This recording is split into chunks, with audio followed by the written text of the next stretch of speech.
Good morning everyone, welcome to my channel. আমি শর্মিষ্ঠা। আজকে হচ্ছে বুধবার ঠিক সকাল 6:30 থেকে আমি আমার ব্লগটা স্টার্ট করছি। প্রত্যেক দিনের ন্যায় আজও আমার বন্ধুরা আমাকে সেম ভালোবাসা দিয়ে আমার ব্লগটা পুরো দেখবে, এই আশা আমি রাখছি। এখন 6:30 বাজলেও আমার কিন্তু ঘুম ভেঙে গেছে অনেক আগে, আর অনেক আগে থেকে কিন্তু আমি কাজ শুরু করে দিয়েছি। কারণ এখন আমার মেয়ের স্কুলটা একটু তাড়াতাড়ি করে দিয়েছে, মানে 7:30টার মধ্যেই ওদের এখন স্কুলে ইন করতে হবে, তো তার আগে বেরোতে হচ্ছে।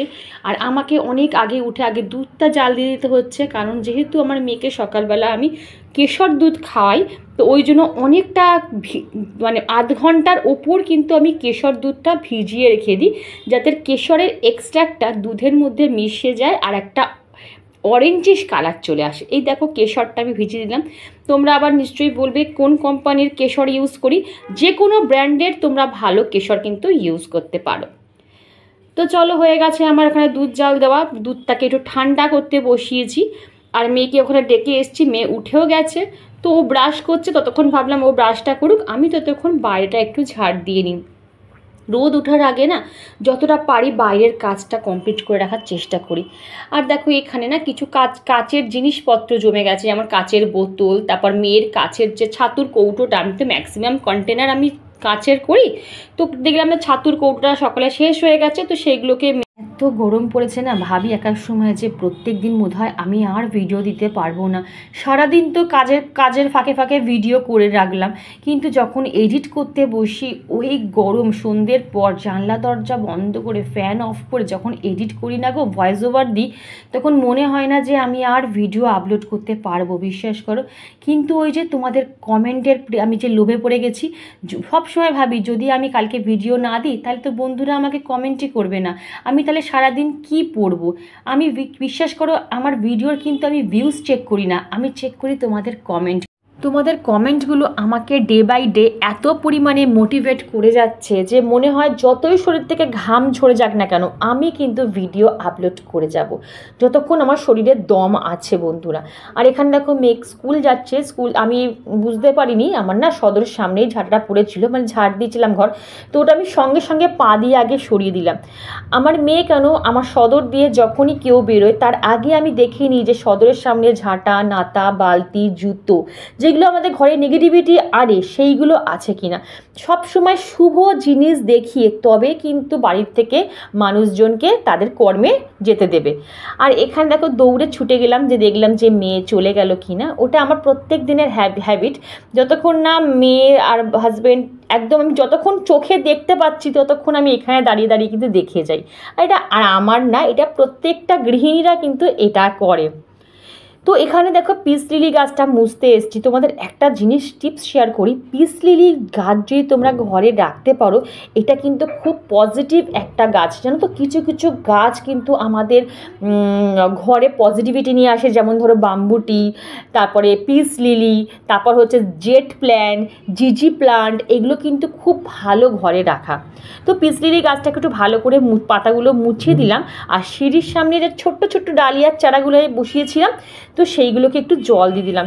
কেন জানি না গো, আমার ডালিয়ার চারাগুলো এক ফোঁটা বাড়ছে না, একটু আমি সারভাইভ করাতে পারছি না। চলো বন্ধুরা, আজকে একটু রোদটা কম আছে জানো তো, আর আমার ছাদ বাগানটা একটু দেখে দিই। আর দেখো টগর গাছটা পুরো সাদা হয়ে গেছে, দেখো কি সুন্দর না, পুরো সাদা হয়ে গেছে গাছটা, কি ভালো লাগছে দেখতে। আমি না পুরো মানে গাছ ন্যাড়া করে আমি কখনো ফুল তুলি না, আমি প্রত্যেকটা গাছে না দুটো একটা করে ফুল রেখে দেওয়ার চেষ্টা করি, কারণ ফুলই হচ্ছে গাছের সৌন্দর্য। এদের থেকে যদি সব কিছু ছিঁড়ে নিই তাহলে কী বলতো, এদের সৌন্দর্যটা নষ্ট হয়ে যায়।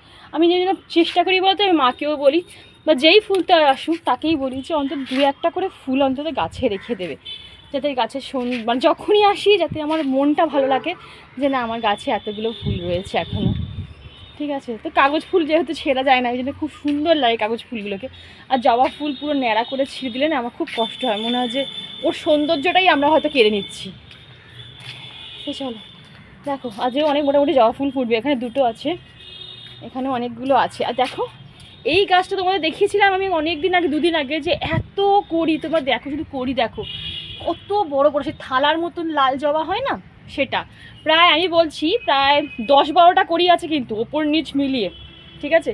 যদি ফোটে গাছের পাতা কিন্তু দেখা যাবে না, শুধু ফুলে ভর্তি থাকবে। আর এখানে হলুদটা দেখো কি সুন্দর, হলুদটা এখনও ফোটেনি, যেহেতু সকাল আছে এখনও রোদটা ওঠেনি ঠিক মতন।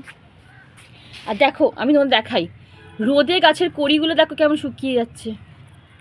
এই দেখো রোদে আমার গাছের কড়িগুলো দেখেছো পুরো শুকিয়ে গেছে, ফুটবে কি তার আগেই তো এই দেখো কত কড়ি শুকিয়ে গেছে দেখো, শুধু রোদের ঝলসানিতে।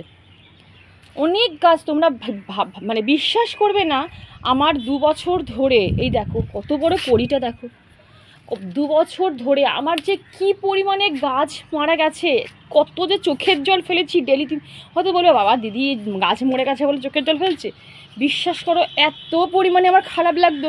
রোজ ঘুম থেকে উঠে দেখতাম আমার একটা করে গাছ ঝিমিয়ে আছে আর আস্তে আস্তে মরে যাচ্ছে। কিন্তু ঠাকুরের দয়া এখন আমার সেরকম কিছু সমস্যা হয়নি। পাতা দেখেছো পুড়ে যাচ্ছে দেখো, এটা হচ্ছে স্বর্ণচাপা, ঠিক আছে? এত সুন্দর গাছটা দেখতে, যখন ফুল আসবে তোমরা দেখাবো। স্বর্ণচাপা কিন্তু সচরাচর সব কিছু বাড়িতে হয় না, মানে হতে চায় না, খুব সেন্সিটিভ গাছ, কিন্তু ঠাকুরের দয়া আমার রয়েছে। আর এই গাছটা দেখো, এই গাছটা একে জড়িয়ে ধরেছে, এই গাছটাকে ভাবো এই ওপর দিয়ে উঠবে, মানে এই মর্নিং গ্লোরিটা এই করবি গাছটাকে জড়িয়ে ধরেছে, এটাকে বিকেলে এসে ঠিক করতে হবে, নাহলে গাছ দুটোরই নষ্ট হয়ে যাবে। দেখেছো কী অবস্থা হয়েছে? তো এই হচ্ছে ব্যাপার। আজকে একটু মানে রোদটা কম আছে বলে ছাদের টাইমটা কাটাতে পারছি। আর এই গাছটাকে না আমি নিচের দিকে দিয়ে দিচ্ছি বলে দেখো কত সুন্দর লাগছে দেখো গাছটা। এই সব গাছের এইগুলো নষ্ট হয়ে যাচ্ছে, আমার বিকেলে এসে ঠিক করতে হবে, কিছু কিছু গাছ না এলোমেলো হয়ে গেছে। তো চলো নিচে যাওয়া যাক, জামা কাপড় কেচে দিয়েছি, তাড়াতাড়ি সকাল সকাল শুকিয়ে যাবে, নিয়ে চলে যাব। আরও কিছু জামা কাপড় কাচতে হবে আজকে, তোমরা দেখবে আজকে আমি বেডশিটগুলো ডোবাবো একটু, কারণ আজকে ভাবছি ওয়েদারটা ভালো আছে যখন বেডশিটগুলো ডোবাবো। তো চলো নিচে যাওয়া যাক। আর দেখো এখানে জামা কাপড়গুলো মেলেও দিচ্ছি। আজকে ওয়েদারটা কিন্তু বেশ ভালোই ছিল, মানে সকালে কিন্তু খুব একটা জানি না, আমাদের এখানে কিন্তু রোদের তেজ এমন কিছু বেশি ছিল না, মানে এই রোদটা সহ্য করা যেত। আর সকালের দিকে খুব একটা গরমও কিন্তু লাগছিল না। আমি ভাবলাম যে কী রে বাবা এইরকমই সারাদিন ওয়েদারটা যাবে, ও বাবা যত বেলা বাড়ছে তত কিন্তু রোদের তেজ বাড়ছে। তো ছাদ থেকে নেমে চলে এসেছি, এসে আমার কিছু লেখালেখির কাজ ছিল, সেইগুলোকে আমি চা খেতে খেতে লিখেছি। সকালবেলা ড্রাই ফ্রুট কিন্তু আমার খাওয়া হয়ে গেছে, তো সেইগুলো একটু লিখছিলাম বসে বসে, তো বলতে পারো মি টাইম এনজয় করছিলাম। এইভাবেই আমি আমার মি টাইম এনজয় করি, যেমন গার্ডেনিং করি, লেখালেখি করি। আমি মোবাইল তোমরা জানো যে খুব একটা মোবাইল আমি দেখি না, শুধু তোমাদের কমেন্টের আনসারগুলো করতে হয় সেগুলো আমি করি। আর এখানে দেখো সকালবেলা বলেছিলাম ছাতুর কৌটোটা, কাচের কৌটোটা ধুয়ে রেখেছিলাম, তো দেখো শুকিয়েও গেছে, তো ভাবলাম এবার কাজ ফিল করে রাখা যাক। তো বন্ধুরা দেখো আমার এখানে ভাত মোটামুটি ফুটছে, আর কিছুক্ষণ পর নামাবো। আর এখানে ডালটাও সেদ্ধ হয়ে গেছে, এবার আম ডাল করে ফোড়ন দেবো। আর এখানে দেখলে কাচের জিনিস যা যা মাজা হয়ে গেছে এবার সব তুলে নেবো, সকাল সকাল মেজে দিয়েছি বলে সব শুকিয়ে গেছে, এইগুলো মেজে তুলে রেখে দেবো, কাউন্টার টেবিলগুলো ফাঁকা করে দেবো।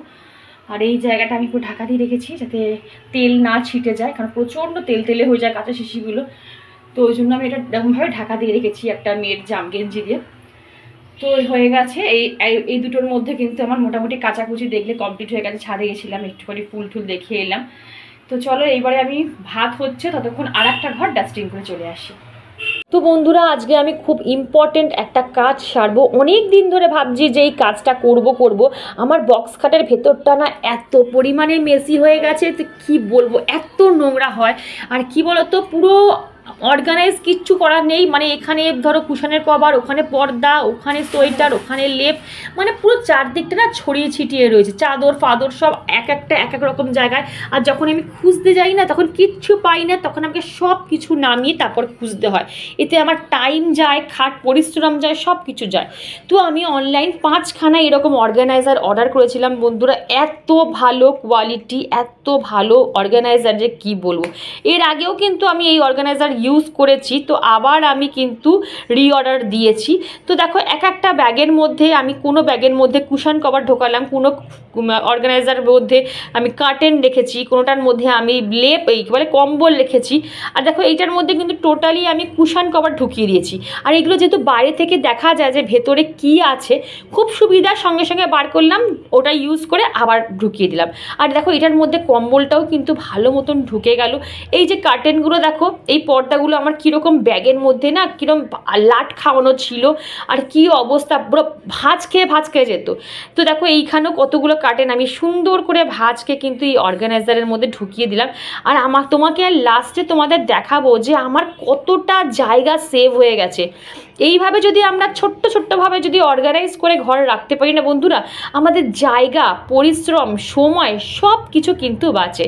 আর এইটার মধ্যে যত রকমের বেডশিট আমার সব কিন্তু আমি স্টোর করে রেখে দিলাম। দেখো একটা বেডশিটের ব্যাগ হয়ে গেল, একটা দুটো কার্টেনের ব্যাগ, আমার যেহেতু তিনটে চারটে কার্টেনের সেট থাকে, তো দুটো কার্টেনের ব্যাগ হয়ে গেল। আর একটা হয়ে গেছে তোমার হচ্ছে কুশন কভারের সেট, আর একটার মধ্যে রেখেছি তোমার আমার যে সোফা কাম বেডের যে কভারগুলো হয় সেইগুলো। আর দেখো তোমাদের দেখাই যে কি সুন্দর আমার জায়গাটা লাগছে, কতটা জায়গা বেরিয়ে গেল।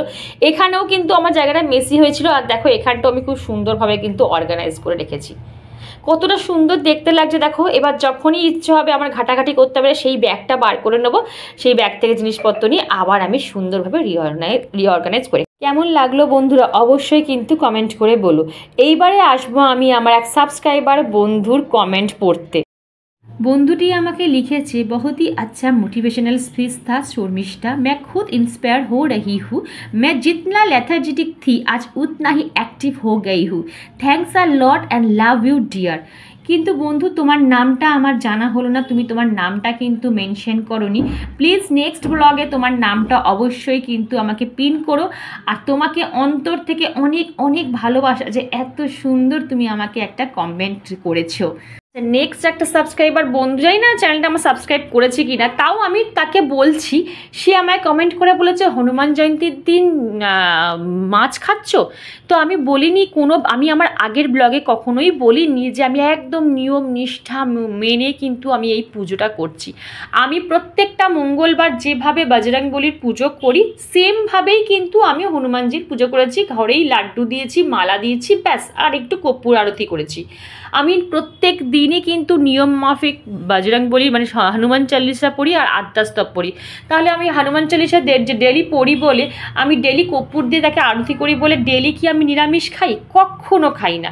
হ্যাঁ, আমি কিন্তু বছরের একদিন নিষ্ঠা ভরে আমি মন প্রাণে কিন্তু মানে নিষ্ঠা করে কিন্তু আমি পুজো করি, সেটা হচ্ছে কালী পুজোর আগের দিন যে ভূত চতুর্দশীর দিন যে বাবা সংকটমোচনের যে পুজোটা হয় সেটা কিন্তু আমি নিষ্ঠাভাবে পালন করি। আর হনুমান জয়ন্তীটা যেহেতু আমার বাড়িতে বাবা হনুমানজি রয়েছে, সেইভাবেই আমি জাস্ট বাবাকে একটু ফুল মিষ্টি মালা দিয়ে আমি পুজো দিয়েছি, আর কিছুই না। বন্ধুরা আমি মনে করি মনের ভক্তিটা আগে। তুমি কি খেয়ে বা না খেয়ে পুজো করলে সেটা বড় কথা না, বড় কথা হলো তুমি কতটা ভক্তি ভরে বাবাকে ডাকলে। তো যাই হোক, কথা বলতে বলতে কিন্তু আমার এখানে তরকারিটা হয়ে গেল। আর আমি বলেছিলাম যে আমি একটা জায়গায় যাব, সেখানে মানে এই জায়গাটা যদি 50 ডিগ্রি টেম্পারেচার উঠেও যায়, তখনও যদি কেউ বলে এই তুমি কি ওখানে যাবে, আমি কিন্তু এক পায়ে খাড়া। মানে কি বলবো, তোমরা হয়তো আমাকে পাগল বলতে পারো, বাট আমি পাগলই, এর জন্য আমি পাগলই। আর মুখের মধ্যে বেশি করে কিন্তু আমি সানস্ক্রিন থুবে নিলাম। তোমরা ব্যানার দেখে বুঝেই গেছো যে আমি কোথায় যাব। হ্যাঁ গো বন্ধুরা, আমার বাচ্চাদের খাবার দাবার আনতে যাব, কিছু ওষুধপত্র আনতে যাব। এটা আমি মাসে একবার করে আনতে যাই। তো আর কিছুদিন ধরে যেতে পারছি না, এত পরিমাণে রোদের জন্য না আমি বেরোতেই পারছি না। তো আজকে সকাল সকাল রান্না বান্না সব কিছু দেখলে কত কি আমি অর্গানাইজ করলাম, করে কিন্তু আমি বেরিয়ে গেছি আমার গাছের খাবার আনতে আর হচ্ছে গাছের ওষুধ আনতে। এইবারে দেখো এমন জানো তো, যারা গাছপ্রেমী মানুষ হয় তারা একবার নার্সারিতে যাবে আর খালি হাতে ফিরবে, এটা কিন্তু হতে পারে না। বন্ধুরা আমার সব কিছু কেনা কমপ্লিট হয়ে গেছে, এবারে বাড়ি যাবো। এত পরিমাণে গরম লাগছে, ব্লগটা আর কন্টিনিউ করতে পারবো না। এখন যতটা পারবো আমি ছোট ছোট ব্লগ দেওয়ার চেষ্টা করবো, যাতে আমারও সুবিধা হয় আর তোমাদের দেখারও সুবিধা হয়। আর চ্যানেলটা যাতে ভালো লেগে থাকে তো প্লিজ চ্যানেলটা সাবস্ক্রাইব করে আমার পাশে থেকেও লাইক করো, শেয়ার করো, আর পাশে থাকা বেল বাটনটা কিন্তু অবশ্যই অল করে দিও। আজ এইটুকুই।